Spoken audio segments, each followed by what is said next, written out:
Hello dear students, this is your next video from chapter 2 is matter around us pure। तो इस chapter में हमने matter को chemically classify करना start किया था। तो हमने क्या कहा था कि मैटर जो है हमारा, उसको हम अगर केमिकली क्लासीफाई करते हैं तो मैटर हमारे पास दो टाइप से होगा, प्योर सब्सटेंस की फॉर्म में या मिक्सचर की फॉर्म में। दोनों को हमने डिफाइन कर लिया था कि प्योर सब्सटेंस क्या होंगे, मिक्सचर क्या होंगे। डिफाइन करते टाइम हमने कहा था प्योर सब्सटेंस वो सब्सटेंस होंगे जिनके पास only one kind of particle या मैटर अवेलेबल हो, उसको हम कहेंगे प्योर सब्सटेंस। मिक्सचर में हमने क्या कहा कि मिक्सचर वो सब्सटेंस होंगे जिनके अंदर टू और मोर substances combined together in any ratio कह सकते थे, या फिर फिजिकली कंबाइन करें तो वो हमारे पास मिक्सचर होगा। उसके बाद फर्दर और हमने प्योर सब्सटेंस को दो टाइप्स कंपाउंड एंड एलिमेंट की फॉर्म में क्लासीफाई किया था। कंपाउंड्स हमने डिफाइन किया कि व्हेनेवर कि टू और मोर substances combine together in fixed ratio. ठीक है, यहाँ पे जब भी प्योर सब्सटेंस के अंदर जब भी टू और मोर सब्सटेंसेस एक फिक्स्ड रेशियो में कंबाइन हो तो हम उसको कंपाउंड कह रहे थे।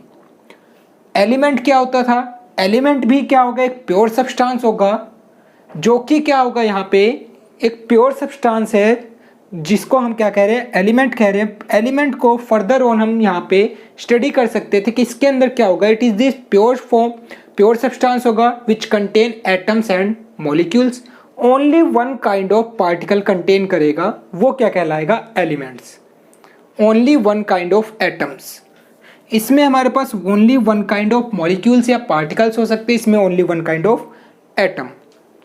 फिर हमने डिफाइन कर दिया था होमोजेनियस मिक्सचर को भी। होमोजेनियस मिक्सचर में क्या होगा, that is a mixture which contain uniform composition and a mixture which contain non uniform composition is known as heterogeneous mixture.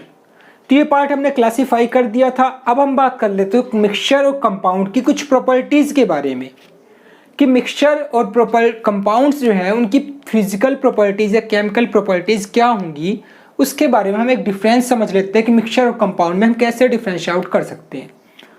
तो पहली बात मैं ये कहता हूँ कि मिक्सचर क्या होगा, इन इट टू और मोर substances just mix together physically, या फिर मैं कह सकता हूँ फिजिकल चेंज अकर, यानी एक फिजिकल चेंज टेक प्लेस होगा किसके अंदर, मिक्सचर के अंदर।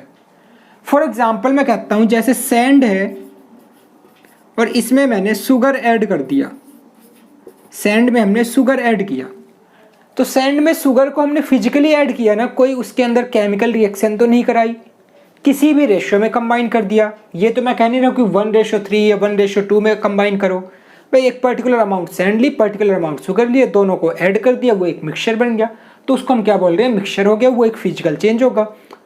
अब उस मिक्सचर के अंदर जो सैंड प्लस शुगर का यहाँ पे एक मिक्सचर बना है,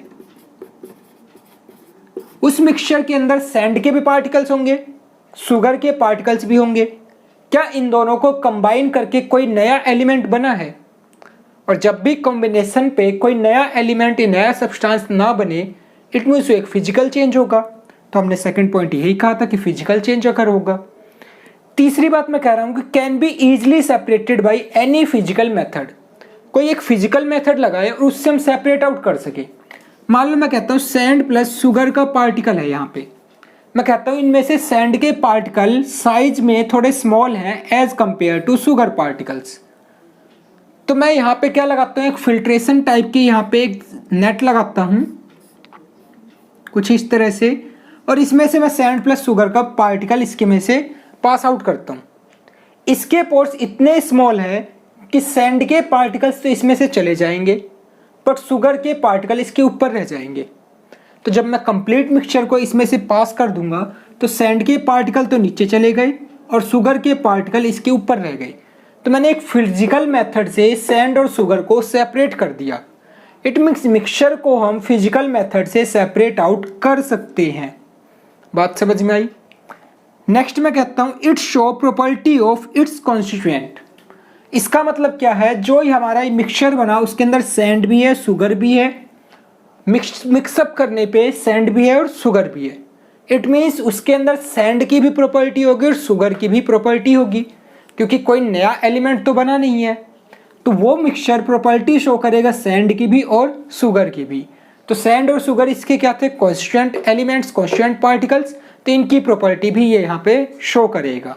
बात समझ में आई। उसके बाद मैं कहता हूँ मे बी होमोजीनस और हेट्रोजीनस।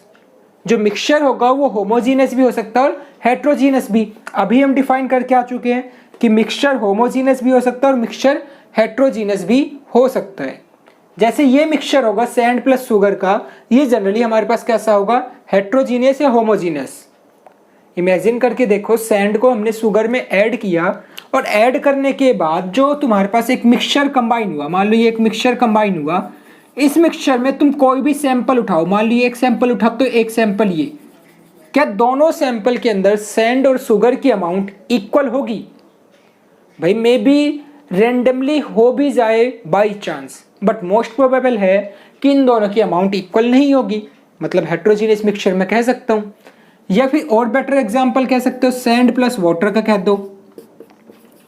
जैसे ही सैंड को हमने वाटर में ऐड किया, सैंड नीचे जाके सेटल डाउन हो जाएगी, तो उस केस में नीचे का जो सैंड का कंसंट्रेशन होगा, मिक्सचर होगा, अलग होगा और ऊपर जो होगा ओनली वाटर अवेलेबल होगा। इट मीन्स वो हेट्रोजीनियस मिक्सचर कहलाएगा।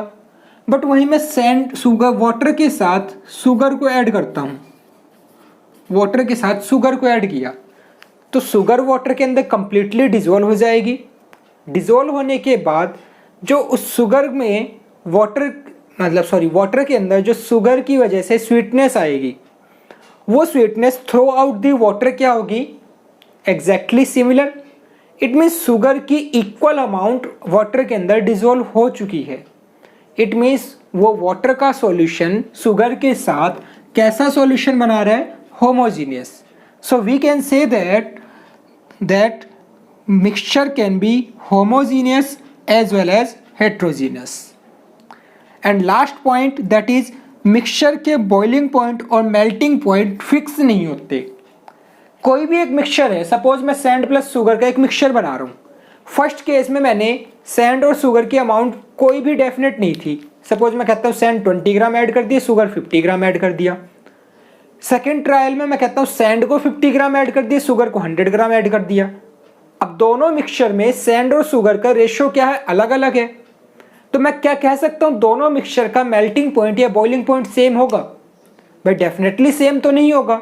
इट मीन्स उनका जो मेल्टिंग पॉइंट बॉइलिंग पॉइंट होगा वो फिक्स नहीं रहेगा कि सैंड प्लस शुगर का मिक्सचर है तो उसका बॉइलिंग पॉइंट इतना होगा, क्योंकि उनका रेशियो ही फिक्स नहीं है। तो इट मीन्स उनका melting point boiling point fix तो कैसे होगा?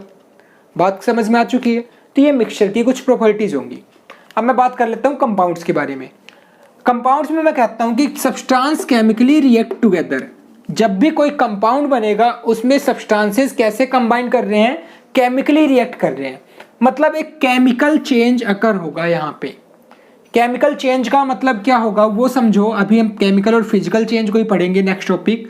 जैसे मैं कहता हूँ वाटर की फॉर्मेशन है, वाटर की फॉर्मेशन के लिए H2 हाइड्रोजन और ऑक्सीजन ये दोनों कंबाइन हुए और यहाँ से वाटर फॉर्म हुआ।